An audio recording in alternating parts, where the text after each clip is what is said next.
Keith, back in the basement, you know what one of my favorite memories was?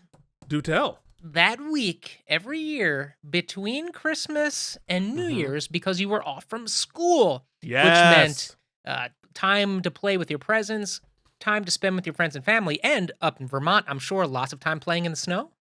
Oh, absolutely. Yeah.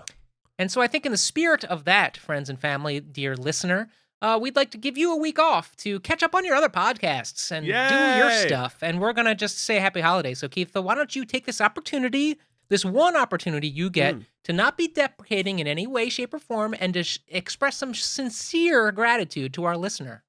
Yeah. Well, First off, I will happily do that and say that we're here in season 7 of the Out of Practice podcast. We've done many, many, many hours, and I have enjoyed every minute of it.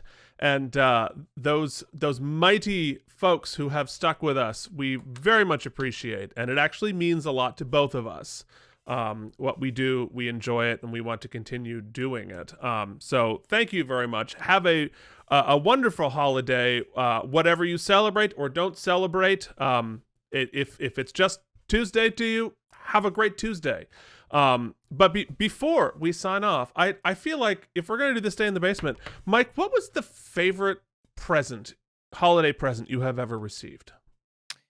I'm gonna steal and give two because I think we've discussed this before. Oh, have we? Okay. Yeah. Number one is still the day that I'll never forget. My dad and I had gone to a Sam Ash music store. We Mm. looked at all the like expensive guitars on the wall and fiddled about and whatnot, and it legitimately had no at all clue that like he would actually buy one for me. I had my Yeah. BC Rich little beater, and that was that. It was just a fun night at the store with my dad because spending time with him was awesome. And that Christmas, months and months later, that Christmas, after all the presents, it was one of those like true, like, oh, wait, hold on. What's that behind the couch? And like Yeah. out came my first real guitar. And there will never be a moment higher than that. But I'm actually gonna go three ways. The next would be there's a Christmas where my brother got this big Lego thing called Polaris. And I remember he was so excited and we set it up together. It was this big brotherly moment that we actually have on VHS when he opened that. But for me, I'll never forget the Christmas moment where I saved my pennies and I bought my mom this snow globe that I don't know if she liked it or not, but she like got all choked up and weepy because she could tell how much I wanted to give it to her. And like that was the first Yeah. time I had given a present that meant so much to me to give to someone I loved, and the fact that she received it with such uh emotion was really, those are three memories that'll really stick with me. What about you, Keith? Well, yeah, that's awesome. I'm gonna take your I'm gonna go along with your theme of presents that became influential, right? Because like that guitar was not just a guitar; it was an interest in your performing and writing and singing. You picked up that guitar and you've run with it for 30 some odd years, yeah. And like that's very important. It shaped your entire life and the way that you were going to go. So my first favorite present, of course, is none of those things. It was my Phil Simms jersey, my Phil Simms away jersey that I got. It was the first time I got clothes and was excited about it. I still have it to this day. It had to be mail order. It took like 6 to 8 weeks to get there. Anyway, very important. Still have it. Love it. It fits around my left arm now because, but in the vein of influential presents, I believe it was Christmas '91, and my parents, who spent money that they struggled to have, right? Because they were they had to be pretty creative with money growing up.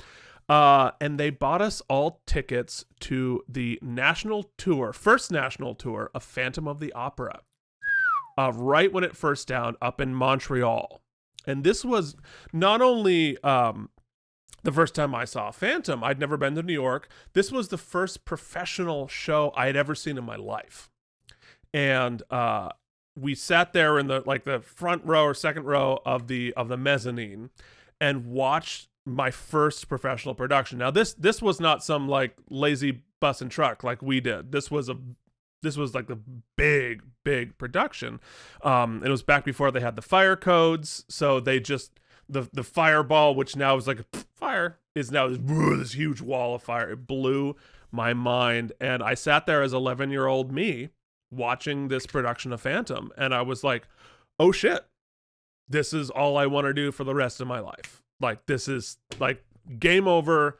That's it. Like, I'm not going to be a firefighter or an astronaut or like, fuck it. I'm doing this forever and forever and forever. And it was, it was a shot in the dark for them because they didn't know if that was going to be influential, but they spent a lot of money and they took us up there to see it. And it was, the course of my life in some ways were charted by that Christmas present. And so it was, that was a big one. And I'm grateful to my parents forever for taking that swing and getting us up there to see that. So so interesting. Both of our parents. Yeah. I mean, in this age of just find something on Amazon and get it quick, remember out there that, at least once a year, try to give one gift that might light a spark in somebody. It doesn't have to, it's not about the money. It's about that